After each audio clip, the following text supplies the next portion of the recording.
Zoom, and you're on. Thanks, Ivy. Perfect. Well, we are now live on Facebook. We are now live on Zoom. Welcome, everyone. It is week 19 of Shelter in Place with Wine, our famous most fun hour of wine for the industry, most entertaining, something we like to call SIP. This week, we are featuring the first of 5 consecutive spectacular Women in Wine series. So we're going to lead off with one of our longtime favorites who's actually been with the organization or associated with us since, I don't want to date us, but boy, 2010 was the first time we featured a wine from Cynthia Cosco. And with people that continue to ask how on earth are people getting these wines in advance and what do I need to do to get these wines, you need to go over to the Cellar Angels website and you need to, and I'll take you there right now, I hope.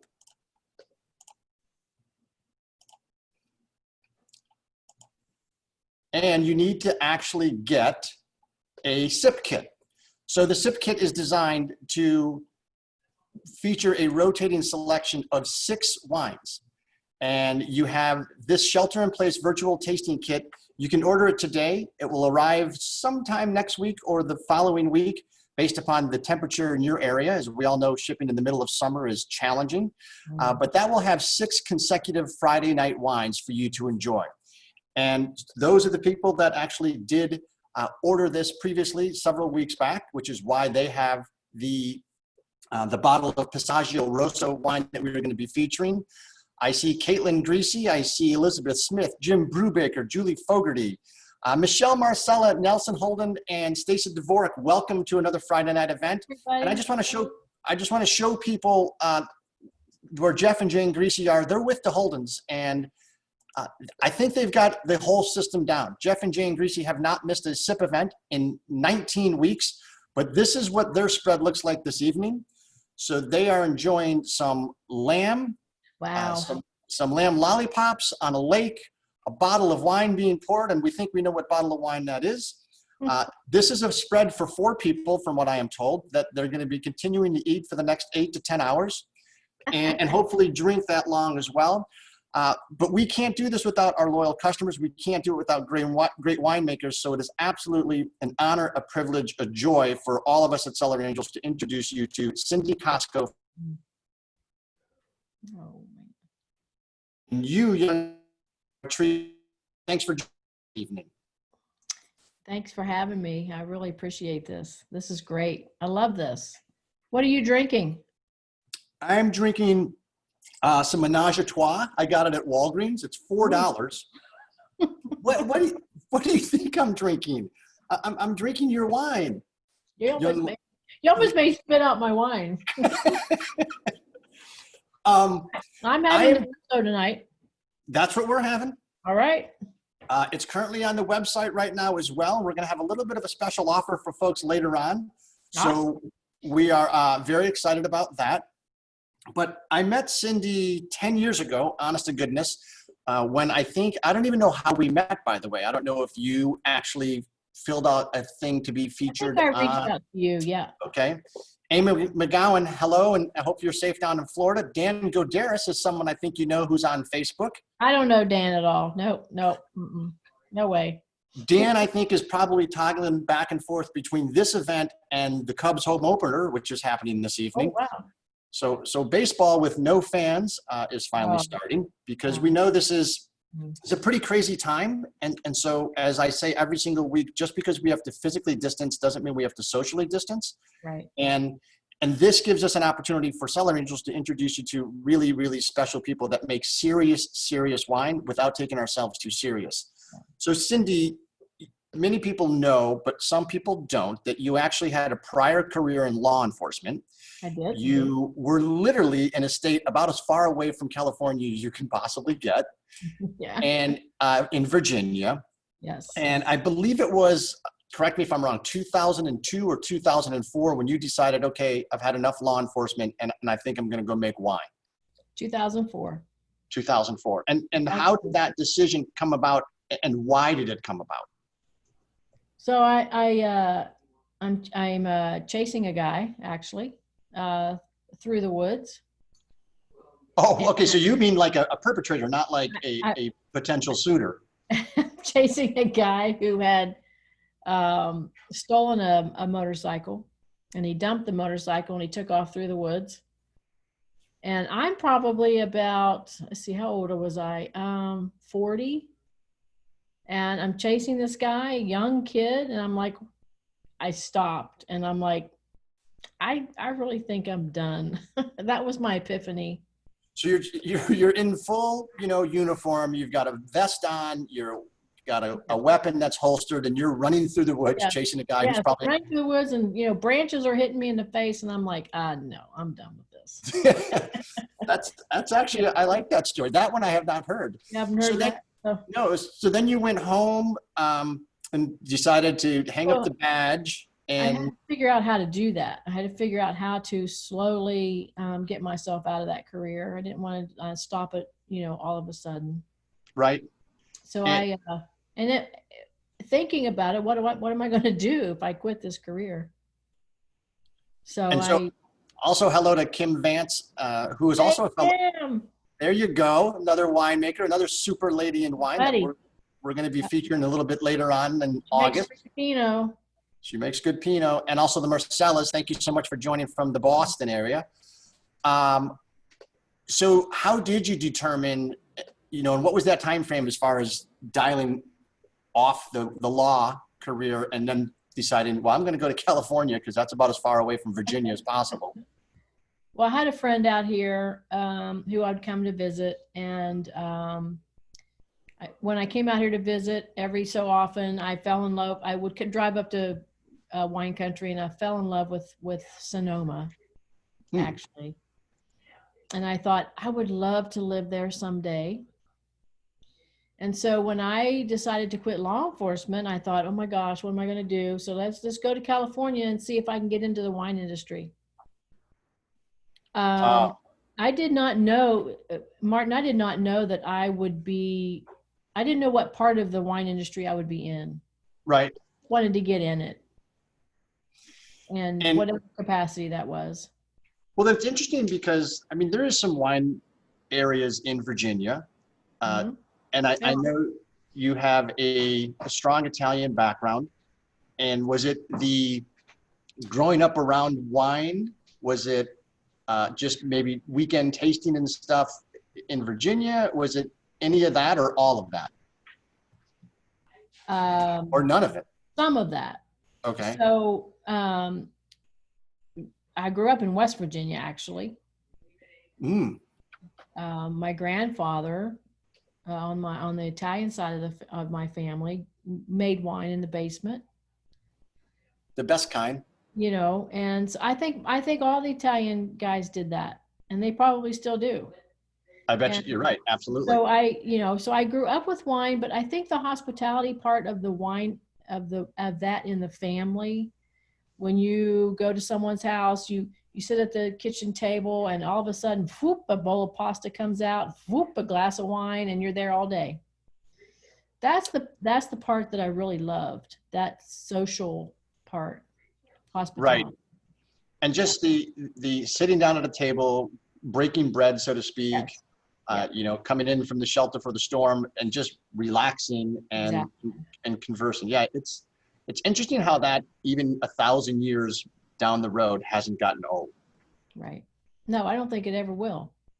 I hope it doesn't. I hope it doesn't. I certainly hope not as well. And it's interesting because for those of you just joining, I'm with Cynthia Cosco from Passaggio Wines, and I am sitting outside her tasting room. She is somewhere else. I don't really understand why she stood us up, but this is her beautiful, beautiful, I almost want to say new because it's still, I'm just amazed at the journey that you've been on. It's such a beautiful place, but I want to show people where this is. And this is Jeff and Jane Greasy and Nelson and Liz. Get ready because we're going to go to your favorite part, Google Earth. First, we're going to, as I stop by my favorite place. All right. But let's go and show you where Cindy's tasting room is.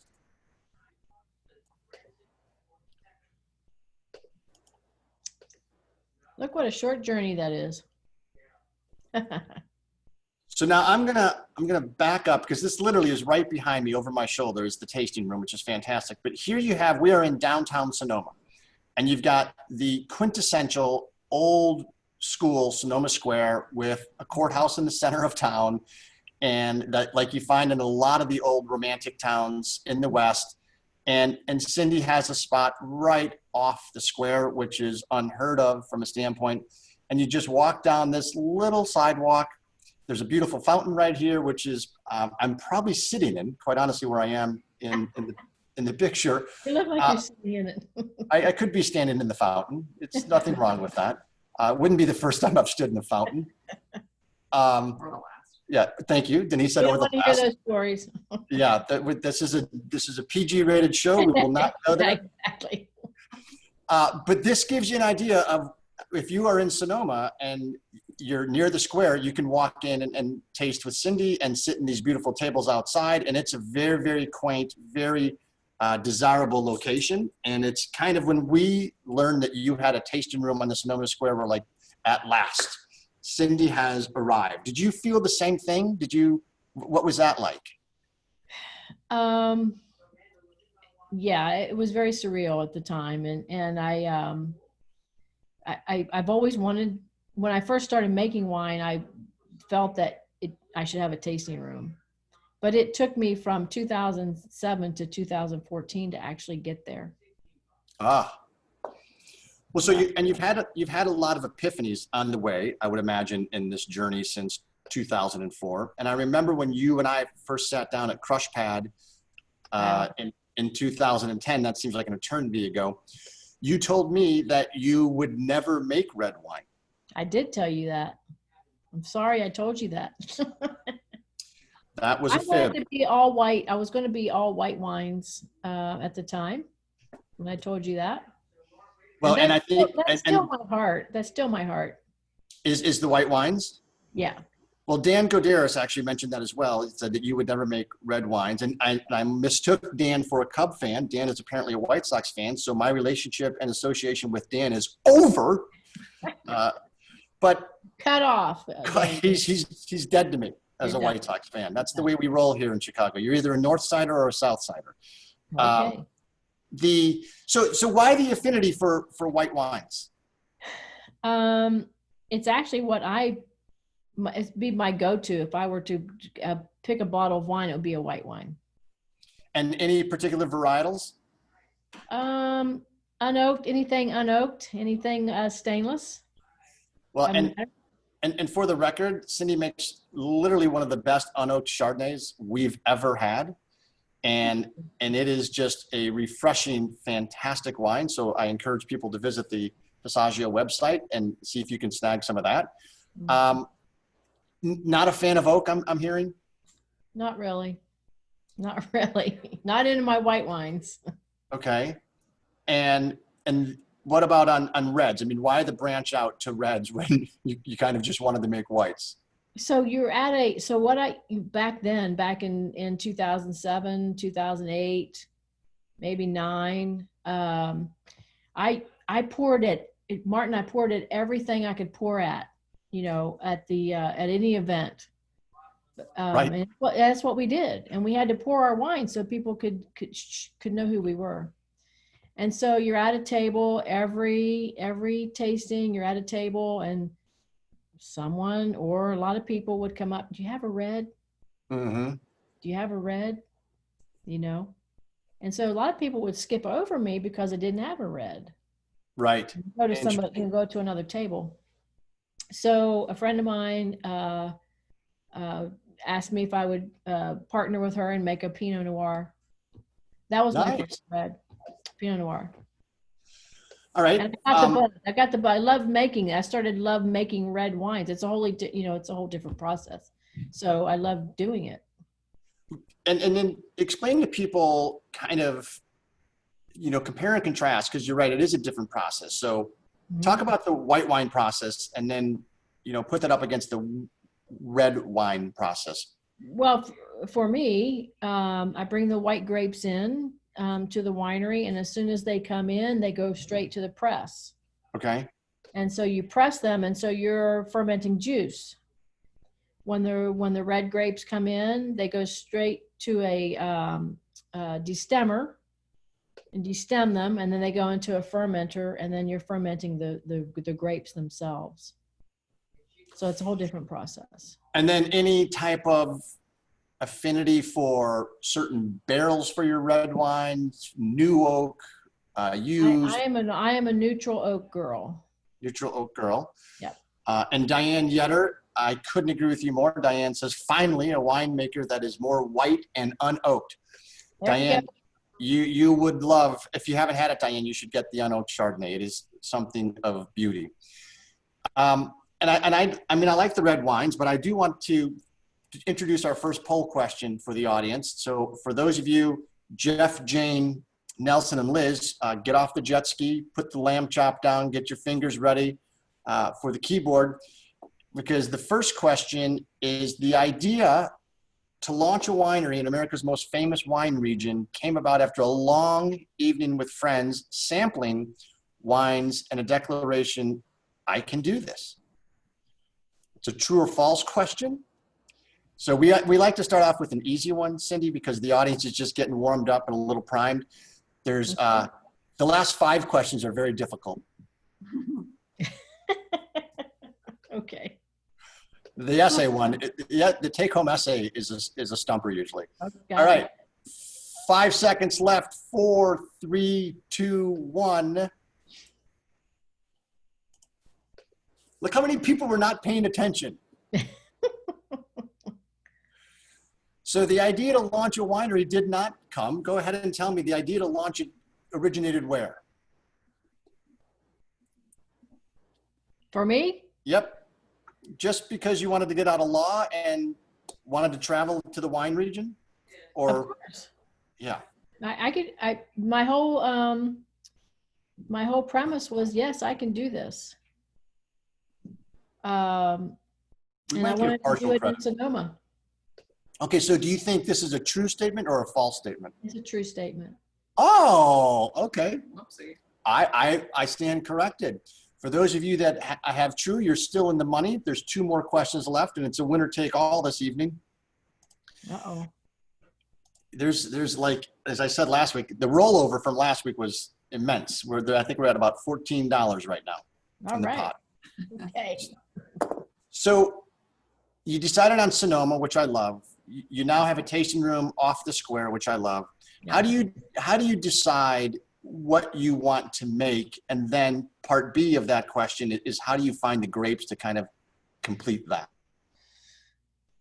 Okay, so I started off with the unoaked Chardonnay because I tasted Iron Horse's unoaked Chardonnay back in, I think it was 2005, 2006.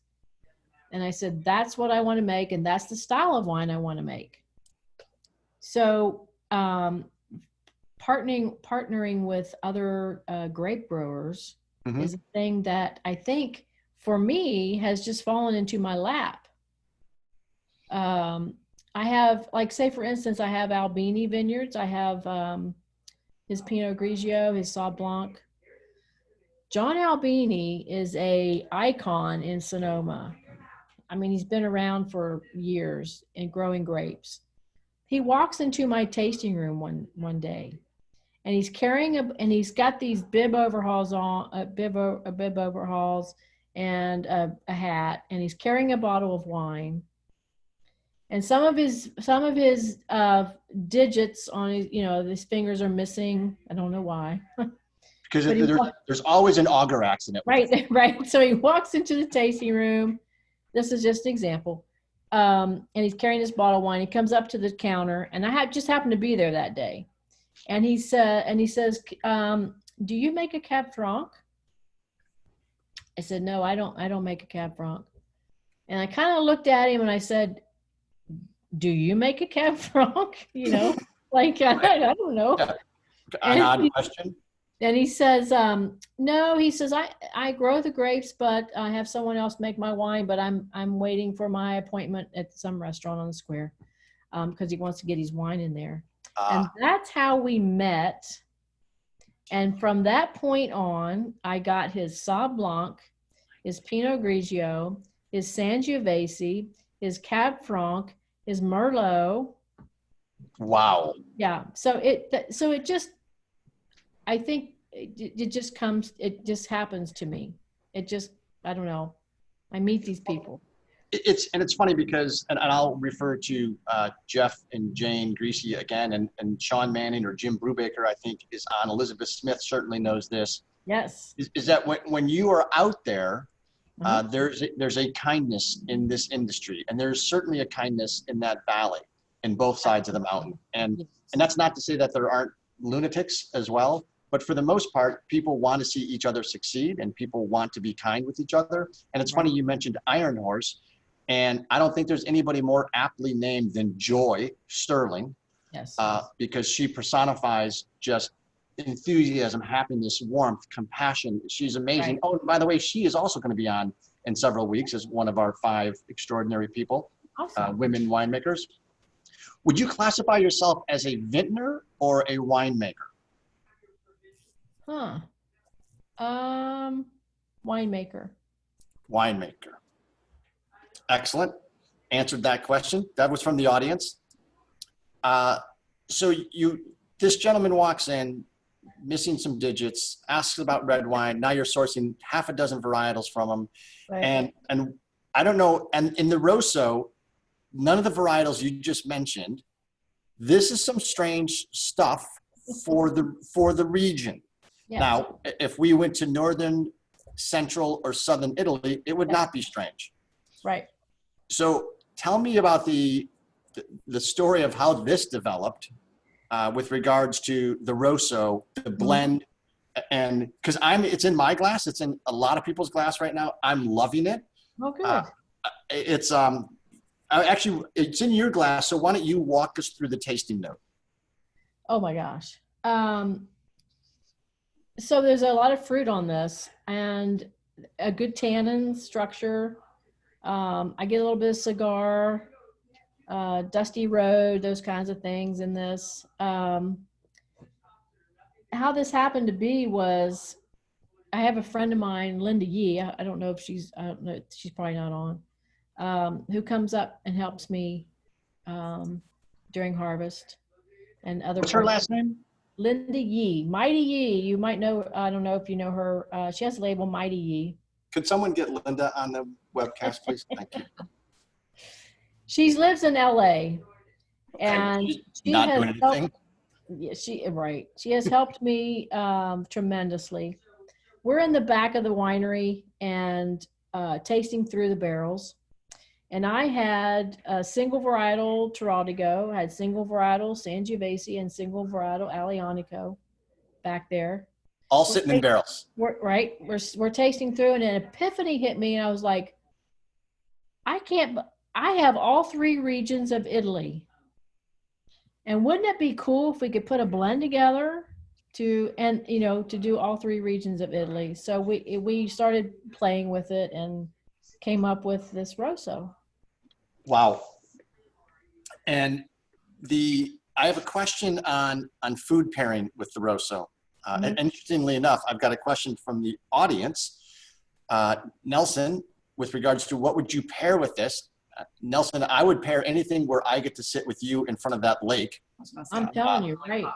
Yeah. Tomatoes. So So the pairing question has actually, let me ask question number 2, I think was, nope, I'm going to go to question number 3. We should ask him how it goes with those lamb. Yeah, how does it go with the lamb would be a great question. So for you with the Rosso, the ideal pairing, and don't answer yet, is absolutely any pasta with a special quote unquote gravy, because I was told as the 75% Gaelic person that gravy is really the special sauce. It's not a red sauce. And also duck confit, the flank steak, or lamb, some of the fatty proteins. Where in your comfort zone from cuisine with the Rosso do you think is optimal out of those 3? And by the way, it might not be any of those 3. It could be pizza or bologna sandwich or anything like that. Although I've yet to find anything that pairs with bologna sandwich. So we're going to give this 5 more seconds. 4. I can see people like licking their food off their fingers right now trying to get to their computers. 2, and 1, ending the poll. Okay, so no one selected duck confit. Interesting. Very Oh, interesting. wow, 50-50. 50-50. So if there's a tiebreaker here, Wow. I don't know. I actually am a big fan of duck confit, so I think this would go very well with it. But why don't you tell me from a food pairing standpoint, what sings with this? What sings with me with this is red pasta, Red pasta. red gravy. We don't call it gravy. It's sauce. Yeah, I'm going to kill it. But You that's guys, okay. we need to have a meeting afterwards, whoever said gravy. It's not marinara. But it's, yeah, not marinara Not or meat marinara. sauce. Okay, not No, marinara. No, not marinara. Red sauce. Red sauce. Okay. They'll have a little bit of redemption. Spaghetti. Spaghetti. That's what I was thinking. Like spaghetti, lasagna, anything Yes. with the red meat sauce, baked ziti, Yes. anything like that. I'm loving the flavor of this. I have no food, which is usually the way we drink our wine here in the Cellar Angels household, unfortunately. So those 3 grapes you had mentioned before that are in this blend. How do you? I mean, they're not the Sanjo, fine. Sangiovese, fairly common, Sure. but the other 2 are not so common. Where was the decision to plant, those or use those? A friend of mine, the Terraldigo, comes from Lodi Huck's Vineyards. A friend of mine who grows that. One day I was down there and she said, I was picking up the Petit Verdot. And she said to me, this is another one of those in your lap things. She said to me, Cindy, someone, I forget who, I can't say who it was, decided they didn't want the Terraldigo this year. They had, opted out of their contract. And she says, do you know anybody who would want some Terraldigo? And I'm like, you have Terraldigo? And I said, so we started talking about how much do you want for it and how much do you have and all that stuff. And so I took her Terraldigo that year and I said, on the premise, I'll take it if I can have it every year after that. Nice. That's negotiation right there. And so I got her Terraldigo. And then the Alianico is from the Great Vineyard, Herringer Estates, which is in Sacramento, or at Clarksburg, which is south of Sacramento. Okay, so that's a good distance. Out of curiosity, everybody in the studio audience, how many of you have heard of Terraldigo? No hands went up. It's in northern Italy. Northern Italy. Okay. Northern Italy. And you were familiar with it from Virginia or just from being out in wine country? Just from being here in wine country. Yeah. I had never heard of it when I was in Virginia. No way. And do they make it like 100% or is it always a blending grape? 100%. Both. Yeah. Both. That's interesting because I've never heard of it. Never heard of it until we started carrying the Rosso for you. And the other, obviously, and the percentages are fine. I mean, they're 44-20. Yep, they're on the front. Yep. You only made 126 cases, which I'd like to sell every one of those tonight. So, Angels, let's get a move on. 126 people. That's exactly right. And I am going to probably sweeten the pot a little bit since the money side of things is not materializing like we thought. We got a cease and desist gambling order from the state board. But I said we're going to be on with a former law enforcement agent, so that would be fine. Now I've got you into the whole crime scheme. What could go wrong? Right. I love the pasta idea, and here's one of the things I love about this the most is the price point. And Steve Reister, who I don't think is on, might be on Facebook, but another Colorado native who's been begging us to come up with like a $35 everyday drinking wine. And this is a $38 everyday drinking wine on Cellar Angels right now. So it is the middle of a pandemic, and I'm sure if households are like most of us, we've been opening up more and more expensive wines just on Tuesdays because that's what you do now in a pandemic. But this is one that this is one you can buy several cases of and have all summer and into the fall because at $38, it's an absolute steal. So thank you for having an unbelievable price point on the wine. Oh, thank you. And let's talk about the hardest thing about winemaking that you know, if you only knew back then what you know now, what would you point to as like, holy cow, I wish someone would have told me that? I wish someone would have told me to go into a tasting room earlier than I did. Really? Yeah. Because of the just the positivity of foot traffic and those sorts of things? Yeah. I mean, I set those 7 years of working so hard to try to sell your wine without people tasting it first is Right. really difficult. It's really difficult to sell wine that way. No, and it's I think that just amplifies kind of the difficulty of what's happening right now Yes. with the pandemic, because, and it's interesting, most every winery we feature and have featured for the last 10 years is limited production. Many of them, and I would say upwards of 70%, actually don't have a tasting room. Yes. And so when you do have a tasting room, it's great. But then when the state puts restrictions on the tasting room Mhm. and says that, well, you have to have a kitchen, you have to serve a meal, you can't serve wine inside, it really diminishes foot traffic. So Ivy, who's monitoring our Facebook stream, Ivy, I would like you to hashtag Stefan Curry visit Passaggio wines. That's too long? Okay, so apparently that hashtag is way too long. But Steph Curry is there in the Bay Area. We need to get more foot traffic to this beautiful spot right behind me. By the way, can you put out more tables? I think you mentioned that there might be a table that's in the doorway There's now. a table that's going to be in the door, right in the doorway. So we'll have 3 tables there.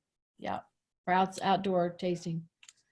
We need to have like a Jiffy Lube mentality at the Passaggio tasting room, to where people come in, they have their tasting, and they get out, and we just keep moving cars through. Right. So I want to have a high velocity traffic, because this is busy time of year, and the foot traffic's not where it should be. Yeah. Fair statement? Fair statement. But you know what? I think we're almost back to where we began. Good.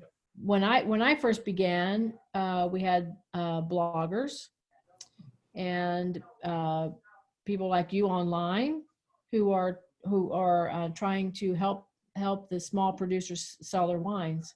Elizabeth Smith, for instance, was one of those. She's on tonight. Yep. Blogging back in, I don't know, 2007, 2008. You know, those people who are trying to help us, that's how we got started. And now we're right back to where we started. Well, but we've learned some lessons. So there's a bunch of good people on this broadcast this evening. Right. And it's interesting. I mean, we just talked a little bit ago about how wine brings people together, and hopefully that never changes. You know, you sit down over some red sauce, over some pasta, over some lamb, with good people and good company. And it's interesting because we've met people that are on this broadcast right now doing that same thing. And we met them at a tasting that we went and poured, as Cellar Angels went and poured somewhere. And you're right, you do all those things, and they're exhausting, right? Because you've got to pack up the car, you've got to bring order sheets, you've got to get your deck familiar, you know the whole rigmarole. Yes. But you always go with it with that silver lining of we could meet someone, we don't know who we're going to meet, and more often than not, something does happen. There's a connection that's established. There's something that so-and-so knows so-and-so knows so-and-so. And that's one of the things I think that's magical about this industry. Right. And I don't want that to stop, but I think right now, all of us from the Cellar Angels side, from the Cellar Angels customer side, we have to up our purchasing game, and we've got to kind of like help out the small producer, bring friends into the fold. And really that's where we can make some big impact and move the needle, is exponentially helping people learn about Passaggio, learn about Cellar Angels, and bringing them into the mix. Because the wine is superb, the passion is there, the tasting room is spectacular, and it's everything that you want to have in a small business. So those are the things we have to support. So I'm thrilled to be able to have you online tonight. Thank you. I really appreciate it, Martin. I really appreciate all the work that you've done all these years. I've been on Cellar Angels maybe 3 or 4 times. I think at least 4. Yeah, and I just really appreciate it. And I really appreciate I like the charity aspect of it. I don't know if your audience knows about that, but Oh, they do. yeah. It's the angel portion of being angelic. It's Yeah. also Julie Fogarty, hello to you, who says hello. And one of our, I mean, it's interesting because one of our most recent charity partnerships is Save the Family Farms. And it's basically designed to help small production wineries. I don't know if you know Elkhorn Peak or Chandri family and two other great ladies, but they're trying to get legislatively a classification for, I think, micro boutique, because the visitation for places is really, really restricted. As you know, it's like, well, you have to produce X thousands of gallons, you have to have this, and Right. And everyone gets treated the same, but everyone isn't the same. Right. So if you wish someone would have told you about having a tasting room sooner. Mm-hmm. What else surprised you about wine production side of things? It's harder than I thought it would be, more expensive than I thought it would be. I don't like the business side. I am not the best at that. I think I'm more of the artsy side of winemaking, you know, so there's two different sides, and some of us have to run both Right. sides of it. And I'm not the best at it. So do you, the artisan side, I would imagine that is kind of a creative outlet for you. Yeah. Yes. You get to play a little bit. And you mentioned earlier, you said my Italian side or my Italian background. What are the other backgrounds? My mom is, I don't know what the Heinz 57. I'm, you know, that side, you know, that side of, she's French, Indian, and I don't know what else. Side. I'm 50-50. Heinz 57 and an Italian. I'd put that together. So you've got, as Denise likes to say, our chief operating angel, you're 50% Italian and 50% mutt. There you go. You have just any flavor of things. Have you done a kind of like an ancestry test to see exactly what everything is? So I want to do the 23andMe. I haven't done it yet, but I do want to do that. I haven't. Yeah. It's pretty interesting. Have you done that? We have. Okay. Not surprising. I have no famous lineage. So that's terrible. I was hoping for a percentage of Indian so we could open up a casino. Exactly. But I know Sean Manning has a percentage of Indian in him. So, and he's on tonight, so I'm not certain why he hasn't opened up a casino, because that seems to be lucrative. Hey, Sean, come on. So what is overall case production? I know you started out very, very small, and you're still small, but you're a lot bigger than you were. Martin, I never thought I'd be. I'm about 1,700 cases. And does that still blow your mind? Yes. It blows my mind because of when I think about it, of all the small lots that I have. Oh, that's true. In that 1,700 cases. Yeah. And so you probably don't want to go much higher, I'm guessing. No. I'm doing it all myself with Linda.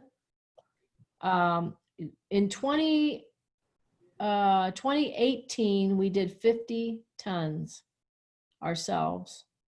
I told her, I said, we will never do that again. I'm getting older, so you know. So last year, I did I think 39 tons, 39 tons. Yeah, 50 tons sounds to me like the wine equivalent of chasing a perpetrator through the woods when you're. It was. Yeah, it was hard. That does not sound fun. And scale is not everything, right? Bigger is not always better. No, exactly. It's not. So if you had one wine fantasy / wish as it relates to Passaggio and the production side of things, maybe it's making a certain Chardonnay with fruit from a certain vineyard or anything like that, or even sitting down with a certain guest and serving them your wines, what would your ultimate dream be? Wow. I think sitting down with my inner circle of friends, and you all know who you are, and serving them my favorite white and red, and having dinner together. Where would you have dinner? Out in the vineyard somewhere. I think we would set a table up, out in the vineyard, and have be served. Have a special, I don't know, catering, and be served, and enjoy each other's company, and the beautiful wine country that we're in. Now, would you be able to relinquish the reins and responsibility of that evening, or would you have to be actively involved? I would relinquish that, because I'd rather spend my time sharing with my friends. And how big of a party is that? Are you looking at a 10 top, a 12 top? Are we looking at one long table? One long table, 20, 25 people. Yeah, I'm already seeing Diane Yetter responding and saying, that sounds absolutely perfect. There is something to be said about vineyard dinners, and underneath what we refer to, and you guys all know it, I mean, it's the golden hour when that sun's going down and the rays are softening in a little bit and you still have ample light. It's one of the greatest times that we'd like to film out there. But there's a special time when you're sitting out there in the vineyards eating, the bugs aren't terrible, there might be a nice breeze, and the light is soft. I mean, it doesn't stink. It's magical. It's actually magical, really. Yeah. All right, so we're gonna take that upon ourselves and figure out a way to make that happen. Okay, all right. I think if memory serves, and I haven't been to the Sonoma Square in a while, there is a certain restaurant or two on that square that could easily handle the catering. Oh yeah, I can name a few. Yeah, what's the famous one? Or like Girl in the Fig. That's right. I always here's the challenge. Sandra Bernstein. She's a gem. Well, Girl in the Fig is there, and Girl in the Goat is here in Chicago, and I always get those two confused. So, hence my hesitation of opening mouth, insert foot. Okay. All right, we can do that.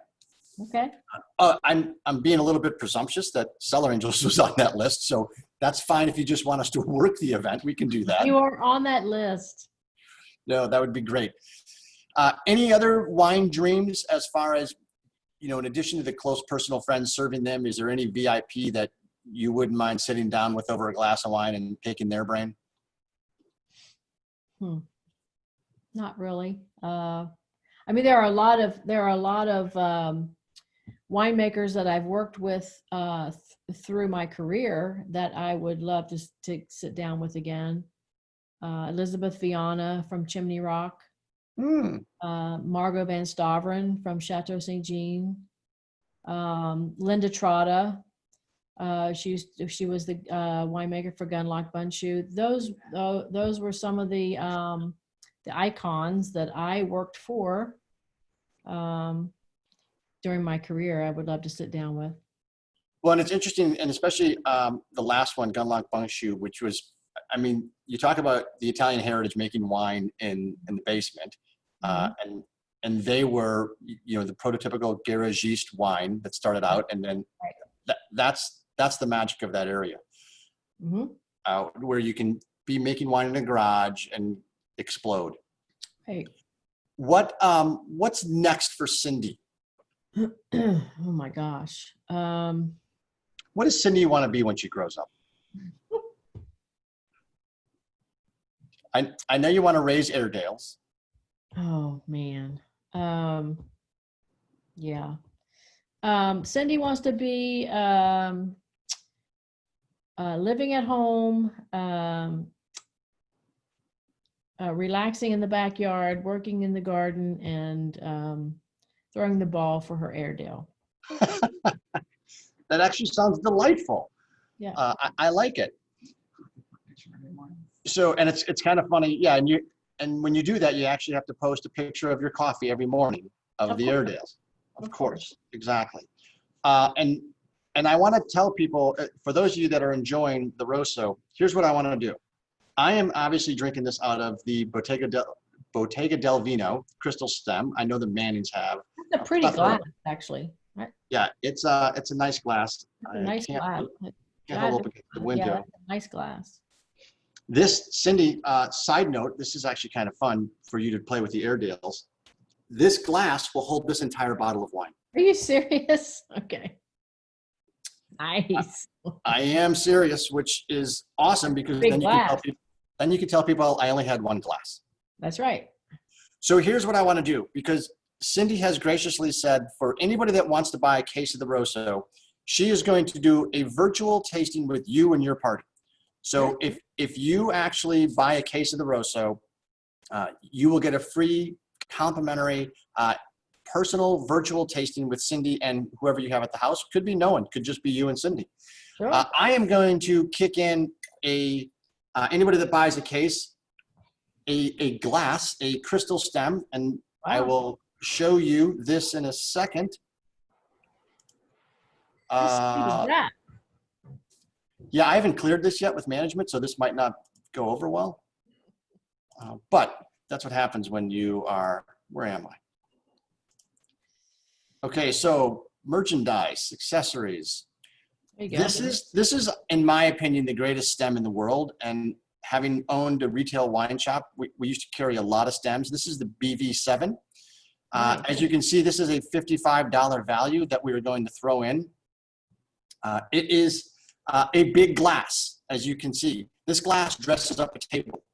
This glass is a statement-making glass. But the best part about this glass, and there are people in the chat that will comment because they have these glasses, this glass is extremely durable. I can pound this glass on the table and nothing happens to this glass. It is 100% crystal. It is handmade, mouth-blown. It is the strongest glass I've ever seen of this caliber. So when you have 100% crystal, usually you have a great deal of delicateness. There are people that put this in the dishwasher and they wash it that way. I know Marilyn and Sean Manning do. It is a glass that is unequaled. So anybody that buys a case will get one of those glasses and a virtual private tasting with Cindy.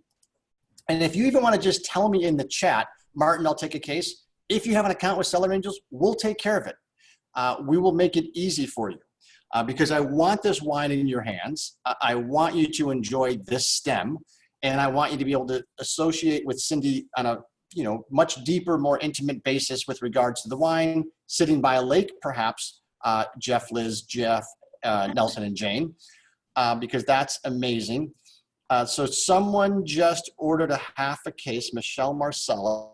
Add 6 more, Denise and Martin, for the Marcellas, and we are in. Okay, done. We can do that. But that's how easy it is. And if you order 5 cases, Cindy will fly to your location. I would. Hey, can I ask you a question about that glass? You may.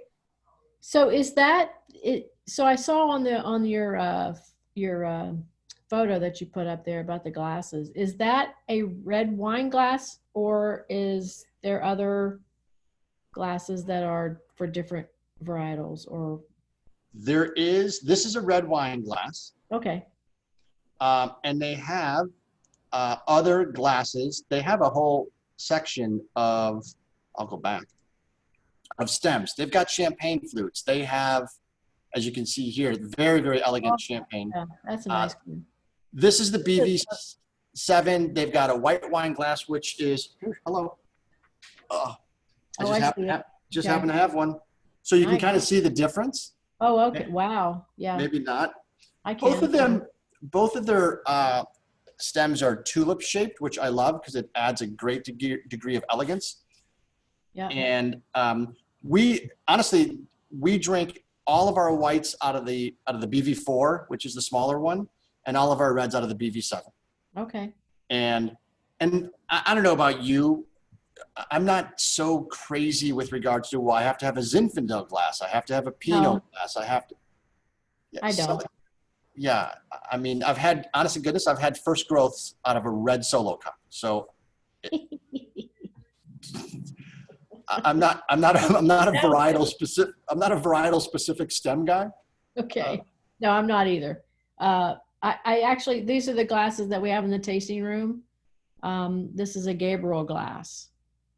And it's a white, it's a versatile white or red.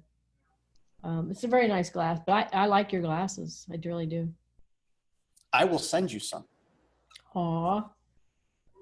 Hang on, there's another question coming in. Oh, Okay. got waved off. All right, so never again making 50 tons.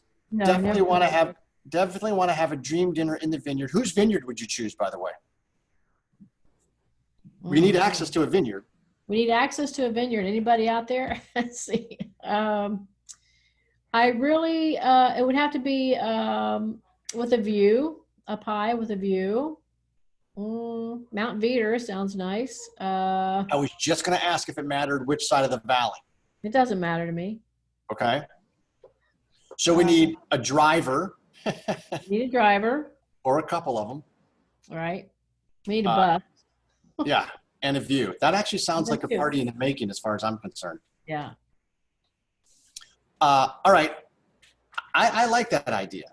I have to figure out a way. Give me a couple hours to work on that. Okay. Get back to me.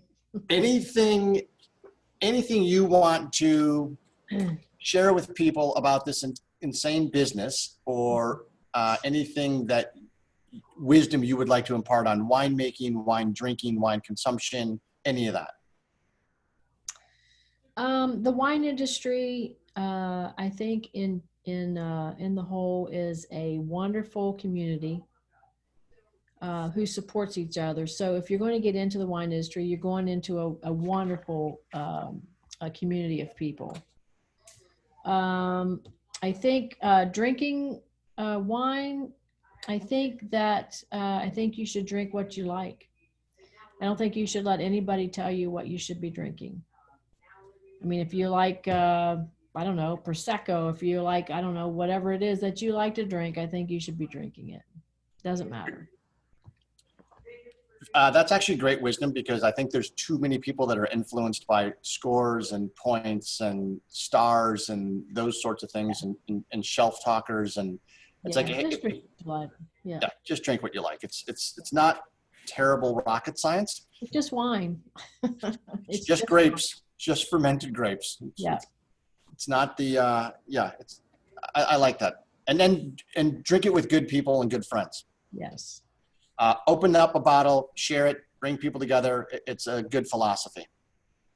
But as I like to say, Cindy, I'm fond of saying that, as Ben Franklin, it's his quote, the bitterness of poor quality lasts far longer than the sweetness of a low price. Wow. So just because the wine is cheap and you're saving $1, that's not necessarily a good thing. Stick with the quality. And as I said at the onset of this, we talk about serious wine being made by great people, but we don't take ourselves all too serious. Yeah. And next week, we have a great winemaker on from Cliff Family Winery up just outside of St. Helena. Yeah. Laura Barrett, the winemaker there, who you probably know, in our series of fantastic women winemakers. And Cliff Family's got a great story as well. For those of you that don't have a sip kit yet, absolutely get a sip kit from the Cellar Angels website. And it's not rocket science. The sip kit is usually the top item on the wine page so that you can buy it very easily. And then the item right underneath that is, of course, the Passaggio Rosso. And I'm anxious to get some pasta with this now. Yeah, exactly. It sounds amazing. And carbs love me. So I know the spaghetti's on boil now. I've got my COVID-19 right here. That's right. It's coming in good. I can't thank you enough for spending some time with us on a Friday night. And I know you've got other things you could be doing and those sorts of things, but it's so good to catch up with you. Thank you for sharing. And any parting any parting wisdom? How do people come see you? Well, we showed them where they are. Mm-hmm. Appointment only, or just walk on in? Right now, we're taking appointments because of the 3 little tables that we have. So I do have on my website a reservation page. Okay. If you want to make a reservation. Yeah. And it's passaggio.com? PassaggioWines.com. PassaggioWines.com. Yeah. I love the Italian heritage. I love everything about what you're doing as usual. The proof is in the bottle. It never gets old. So I will let you get back to your Friday evening, and thank you so much for sharing some time. And all the Cellar Angels folks, be good to one another, get some wine, share it with some friends, have some good food, some conversations. Let's all be good to one another. Let's be social. Let's be social. Cheers, Cindy. Thanks so much. Thank you. All right. Bye-bye. Bye.